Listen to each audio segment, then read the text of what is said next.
Thank you, Chairman. Earlier, we heard a report about the importance of controlling PM 2.5 and the importance of that is in regards to health. And I mentioned that I would make a statement in regards to our dealing with that.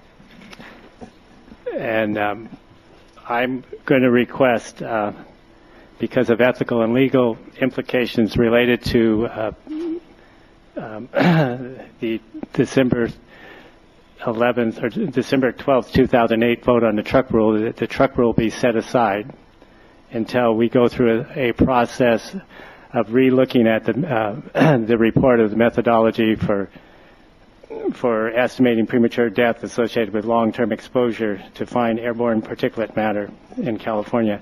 And I wish to read now into the public record a letter that I wrote to Ellen Peters, Chief Counsel, which pretty much outlines the reason why I strongly feel about this. And I'm going to read this letter. My review of this letter is dated November 16, 2009. My review of events and circumstances preceding the December 12, 2008 vote on the truck rule has revealed documented facts and pertinent information not brought to the attention of the board prior to the vote on the truck rule.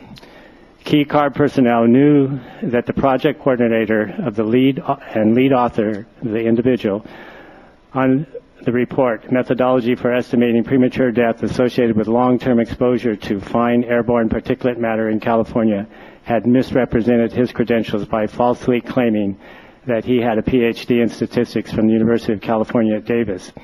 Key CARB personnel failed to inform the full board and the public of this information. In CARB's own internal documents, this information was deemed to be pertinent.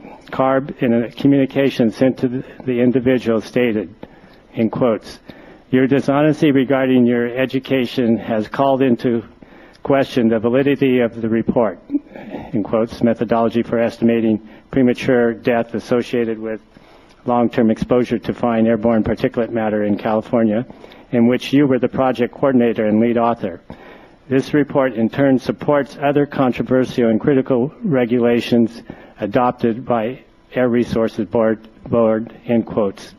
And there's an exhibit that explains that. The methodology report was pertinent to the truck rule because it supports Appendixes D, health impacts from on-road diesel vehicles, and Appendixes E, health risk assessment methodology, which make the fundamental argument for the reason for rulemaking.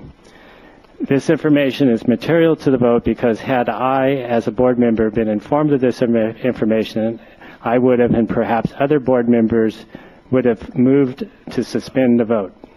I believe that it is the ethical, if not legal, obligation for staff and board members to inform the whole board of all pertinent information prior to a vote on state regulations so that a board member may make an informed decision when casting a vote.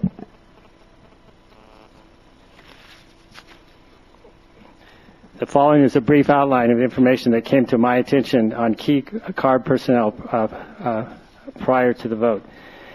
In a letter dated July 7, 2008, sent to Governor Schwarzenegger, Dr. Stanley Young of the National Institute of Statistical Science stated that none of the authors of the draft methodology, in quotes, methodologies for estimating premature death associated with long-term exposure to fine airborne particulate matter in California are professional statisticians. The duty for drafting a response to this inquiry was given to the project coordinator and lead author of the report, the very person who later confesses that he misrepresented his credentials. In this draft, the lead author falsely claims that he has a PhD from the University of California, Davis. This drafted letter, dated November 4th, 2008, was signed by the Secretary of California, EPA, and was sent to Dr. Young. To date, Dr. Young has not received a letter from the Secretary of the California EPA correcting this false claim. On December 3rd and December 4th of 2008, a professor from UCLA communicated with 3 CARB board members alleging that the individual did not have a PhD in statistics from University of California, Davis. At least one board member called senior staff at CARB and an investigation was initiated. On December 8, 2008, the chief of the research division asked the individual if he had a PhD in statistics from UC Davis. The individual on the evening of December 10, 2008, confessed to the chief of the research division that he did not have such a credential. The following day, the ARB had convened to deliberate on the truck rule. At that time, this chief informed the executive officer, the chief deputy executive officer, the deputy executive officer, the chief of the heavy-duty diesel end-use strategies, and the chief of the mobile source control division, the chief of the health and exposure assessment branch, and at least one board member of the individual's confession. This information was not, however, relayed to the full board. It was not until 9 months later that at the public meeting of CARB in Diamond Bar on September 24, 2009, after public testimony raised this issue, that staff informed the board for the first time that the project coordinator and lead author of a supporting document of the truck rule had falsified his credentials. At that time, staff made no mention of the fact that they possessed this information prior to the vote on the truck rule. Last week, November 11, 2009, I learned that the chair of CARB was also aware of this information prior to the vote. Thus, neither the staff nor the board chair informed the full board of this discovery prior to the vote. The public, of course, was also not informed. In a recent personal communication to me from a board member who knew at the time of the vote that this information was withheld, the board member stated, in quotes, "I also realized that it was wrong not to have informed you and other board members about the situation before we acted on the truck rule, and at least given you the chance to decide for yourselves whether a delay was needed," end quotes. As a board member of the California Air Resource Board, I realize the state of California has vested in me the responsibility to review and vote on regulations that may have a significant impact on the economy and the health of the people of California. To execute my duties, it is imperative that I be informed of all pertinent matters relating to regulations upon which I will be voting.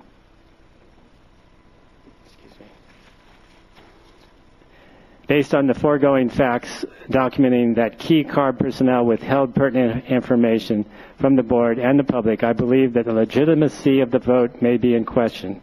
The scientific validity of the report is not the issue, but rather at issue is the fundamental violation of procedure. Failure to reveal this information to the board prior to the vote not only casts doubt on the legitimacy of the truck rule, but upon the legitimacy of CARB itself. And then addressed to counsel, as legal counsel for the board, in view of your wisdom, experience, and knowledge, I seek your opinion in this matter. Not taking action seems unacceptable in light of what appears to be a violation of procedure with both ethical and perhaps legal implications. How we handle this challenge will reflect on our future credibility of CARB.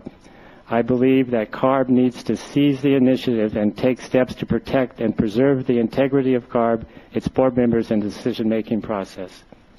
Okay. Thank you, Dr. Tellis, and I'll just ask that that be placed on the agenda, an item. I also would like to put into the public record the exhibits which are related to this statement I just read. That'll be fine. Chairman Reardon, will Chairman Nichols and I will work with Dr. Tellis on figuring out how best to deal with this. Okay. Thank you very much. Now, could I just thank Dr. Tellis for doing that. The next item